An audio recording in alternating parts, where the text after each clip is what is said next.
दरम्यान एक महत्त्वाची बातमी आपण पाहतोय, डहाणूमध्ये बहुजन विकास आघाडीला मोठा धक्का बसलेला आहे। आताची महत्त्वाची बातमी आपण पाहतोय, बहुजन विकास आघाडीचे डहाणूचे उमेदवार भाजपमध्ये गेलेले आहेत।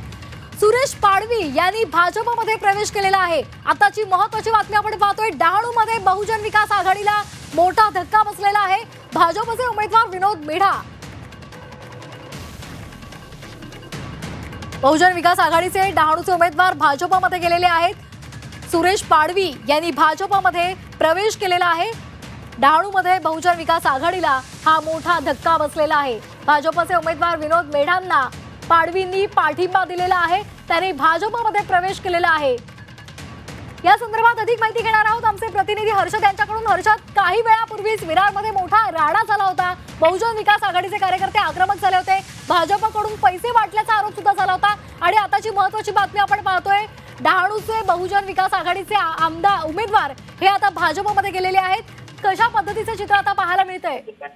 नक्कीच डहाणू विधानसभेचा आपण विचार केला तर इथे भाजपचे उमेदवार विनोद मेढा आणि सीपीएमचे उमेदवार विनोद निकोल यांच्यामध्ये लढत आहे। मात्र इथे बहुजन विकास आघाडीने सुद्धा आपला उमेदवार उभा केला होता सुरेश पाडवी यांच्या नाव रूपाने। मात्र सुरेश पाडवी यांनी आता एक तासाभर अगोदर जे जिल्हाध्यक्ष आहेत भाजपचे भरत राजपूत यांच्या ऑफिसमध्ये येऊन पक्षप्रवेश केलेला आहे। तसं त्यांनी मी आता भाजपमध्ये दाखल झाल्याचंही म्हटलं आहे।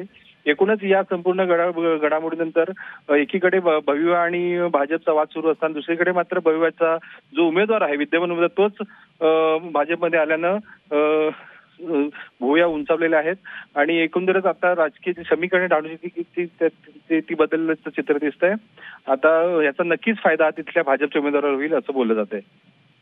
अगदी थोड्या वेळापूर्वीच पैसे वाटपाचा आरोप झालेला होता आणि भाजपकडून छोट्या पक्षांना संपवलं जातंय पैशाच्या मुदतीवर हा सर्व प्रकार होत असल्याचा आरोप सुद्धा विरोधकांनी केलेला होता। आणि आता डहाणू मधली आपण ही दृश्य पाहतोय, डहाणूमध्ये बहुजन विकास आघाडीला मोठा धक्का बसलेला आहे। बहुजन विकास आघाडीचे डहाणूचे उमेदवार पाडवी यांनी भाजपमध्ये प्रवेश केलेला आहे। त्यांनी विनोद मेढा यांना आपला पाठिंबा जाहीर केलाय। विश्वास टाकून त्यांनी पक्षात प्रवेश घेतला आणि त्यांचा ओपन पाठिंबा भारतीय जनता पार्टीचे उमेदवार विनोदजी मेढाला दिलाय आणि त्यांनी त्यांच्या सर्व कार्यकर्त्याला निरोप सुद्धा दिलाय की जेवढं मतदान आणि जे त्यांच्या मागे कार्यकर्ते असतील सर्वांनी भारतीय जनता पार्टीला मतदान करा, हे ते स्वतः त्यांच्या माध्यमातून ते तुम्हाला संवाद साधतील। नमस्कार, मी सुरेश पाडवी, बहुजन विकास आघाडीचा अधिकृत उमेदवार।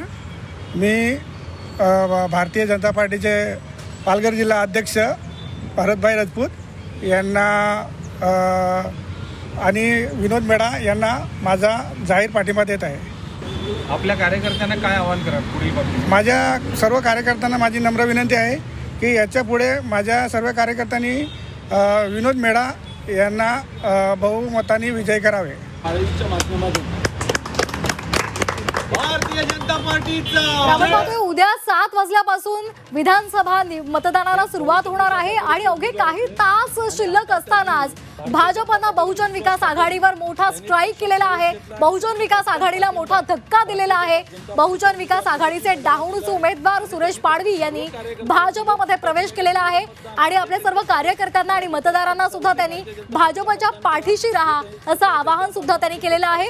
भाजपचे उमेदवार विनोद मेढा यांनी आपला पाठिंबा जाहीर केलेला आहे।